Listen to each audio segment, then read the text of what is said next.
اور حضور علیہ السلام کی حدیث میں ہے، اللہ تعالیٰ فرماتے میں بادشاہوں کا بادشاہ ہوں، تمام لوگوں کے دل اللہ تعالیٰ کے دائرۂ اختیار میں ہے۔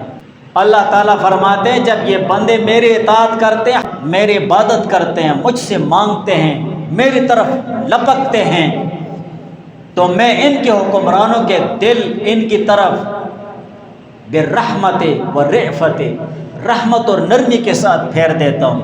حکمران پھر نرم خو ہوتے ہیں، خود نہیں کھاتے ہیں لیکن اپنے عوام کا فکر کرتے ہیں۔ اور اللہ تعالیٰ فرماتے ہیں جب یہ میرے بندے میرے اطاعت نہیں کرتے ہیں، میری نافرمانیاں کرتے ہیں، حولت قلوب ملوکہم، تو میں ان کے بادشاہوں کے دل پھیر دیتا ہوں ان کی طرف غضب کے ساتھ اور انتقام کے ساتھ۔ ان کے حکمران بھی ان اپنے عوام سے انتقام لینے پر اتر آتی ہے۔ آج ہمارے حکمرانوں کے ایسے ذہن بنا ہوا ہے، اس 5 سالے میں مجھے انہوں نے ہرایا ہے، اگلے 5 سالے میں جیتوں گا نا، ان کی میں چمڑی ادھیڑ دوں گا کہ انہوں نے مجھے کیسے ہرایا۔